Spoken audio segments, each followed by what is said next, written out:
Right now we're here in China. We're doing a world tour of China, basically, trying to introduce my new supplement line, Ronnie Copeland's Signature Series.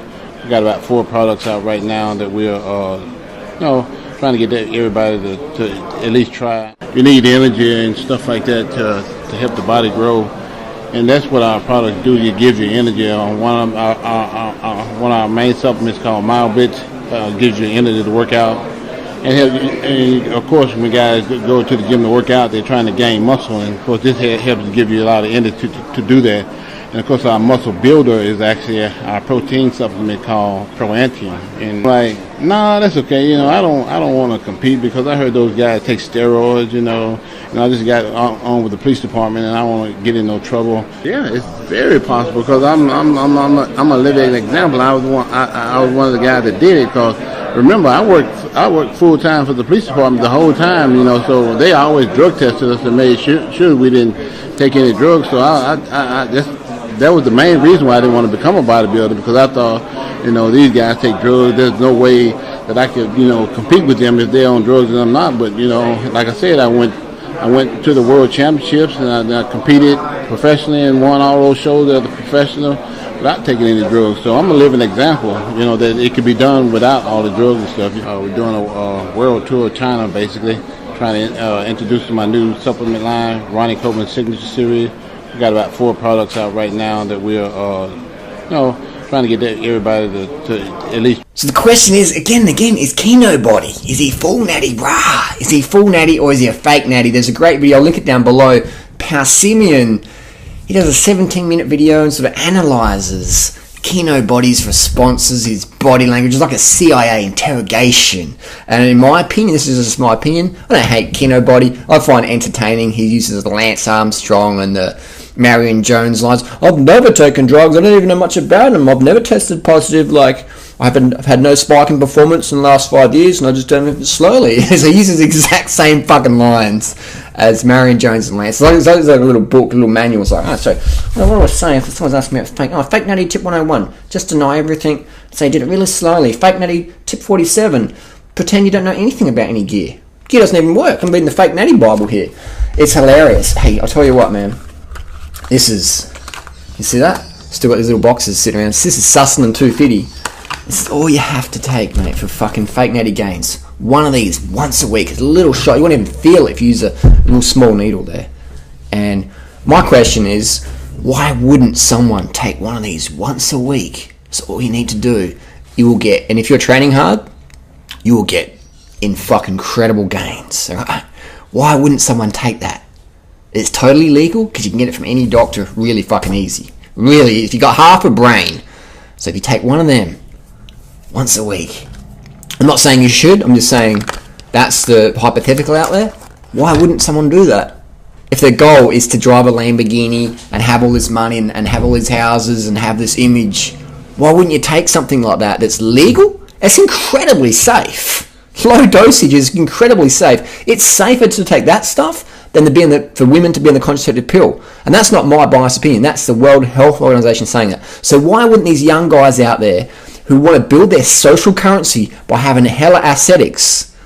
Because when you have that, you sell fucking anything you touch pretty much, especially if you're female. And we see plenty of women in the scene, using steroids at low dosages. Everyone thinks if you use steroids, you become this monster. That's high dose. If you're just doing low dosage, man, you get hella aesthetics. There's like the natural scene, which everyone's on the gear, but they don't take so much. So they make it look sort of believable for the noobs. And you get people saying, oh, but I worked for a bricklayer and he was swole as and he never set foot in a gym and he was just huge. Hey, he wasn't on fucking gear. If you're a bricklayer and you're on Sus 250, you're going to work so much motherfucking harder. You're going to recover better and you're going to build some swole gains. So all these people out there saying, but I know someone who didn't take steroids. How do you know they didn't take steroids? How do you know?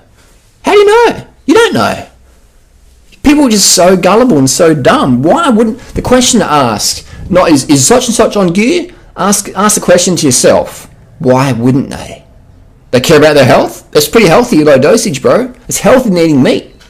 I don't know anyone who got heart attack from steroids. It would be more the too much, plus the meat and the fucking dairy and the dehydration, the thrombosis.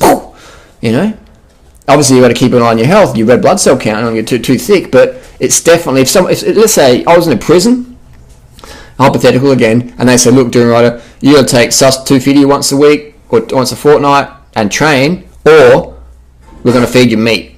What are you going to do? I'm going to give me the sus, give me the weights, bro. I'm going to get some fucking prison gains. Can you get steroids in prison? Yes, you motherfucking can. I've had plenty of friends in prison long term tell me, yeah, you can get it. You can get it if you're locked up in the US, in Australia, New Zealand, Germany, Deutsch, Indonesia. You can get pretty much anything you want if you have connections and you're willing to bend over in the soap, drop the soap a bit. If you drop the soap, you'll be able to cope. Get prison gains. If you drop the soap, you'll be able to cope, get the gains, bro. Simple as that. If you're willing to drop the soap, man, you pretty much get anything in Priz.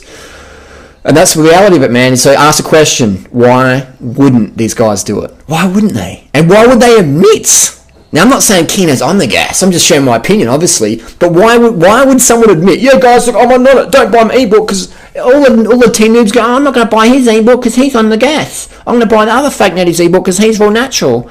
So you have to motherfucking lie. So don't think these guys are criminals because they lie. It's just the marketing model, man. The whole supplement fitness industry is based on bullshit. It's based on athletes doping, even in cycling, man. The most famous bike brands were the companies who sponsored the best dopers, pretty much, man. You know? And if you look at Trek or Nike, how many people they've sponsored? Shara Dopa, Andre Agassi, Marion Jones, Lance Armstrong. They made billions off backs of dopers. Every single famous sports brand. That's why Nike's number one, because they just had the better dopers winning bigger events. And everyone loves a champion. Champions get laid and paid. So if you think people are going to if you think people are going to be honest about it, you're an idiot. If you think people wouldn't do it, you're an idiot as well. You're just a noob. You're the person who is easier to fool than convince you're being fooled. And that's what makes up probably 99% of society. Most people gave me so much shit for saying, you're just jealous of Lance Armstrong doing that. He just trains harder than you, know. He started racing when he was 10, and he did. And I wasn't jealous of Lance. I wasn't hating. I was just stating fact, stating my opinion. I believe Lance isn't full natty bra. And even when the truth came out, maybe a couple of people said, oh, you're right, Harley. Most of them just said, oh, you're just a fucking doing on it, you know. People just couldn't hack it. Even with Floyd Landers, I remember being on a vegan forum, and I said, Floyd's on the gas, he's probably going to get popped. And people just flamed me. And then a few days later, they're like, oh, you're right. I'm always fucking right. And again, you don't have to agree with me, but you're still going to be fucking wrong, because you're still a fucking noob. You're still fucking gullible. You still believe in fantasies. You still, you watch too much fiction, man. You play too many video games. You fap off to your parents' Wi-Fi account too much, man. All right? Once you get out in the real world and hang out with some fucking top-level athletes, go to fucking certain parties, get on gear yourself, and understand, oh, shit, this is what it's about. It's a whole different reality, motherfuckers. All right? So that's the reality. And again, Kinobody, he denied my request for a carbon isotope ratio testosterone test. You put it in the comments of Power Simeon's video before he deletes them, before Kinobody gets rid of them. He goes, oh, I'll do that, dude. I'll do it. I'll definitely do it. I'm a bit busy. I'll get back to you. He never got back to me. And that was like a couple of months ago, whatever. And then I read the comments, it's just, if doing a lot of posts on my test, I might do it. But I'm pretty busy and it's hard to do. And it's like, no. If I'm claiming full natty, like if someone said to me, you're on EPO, or one, my performances aren't good enough to be on EPO, and two, let's say they were, and I was fucking stringent about that, but EPO's shit test anyway, because it's so easy for me to put up a fake EPO result test, because I can do EPO, cycle off, and in 2 days I'm clean. So, but with steroids, anabolics, when you do a carbon isotope ratio testosterone test, your glow time could be weeks and months. All right, so that is why the Olympics don't use it as the number one test, because too many people will get pinged. So they use it as like a secondary test to test the B sample, and only occasionally. It's very motherfucking rare that a high-profile athlete, it's almost never, gets tested with a carbon isotope ratio testosterone test as a number one test. They say, it's too expensive.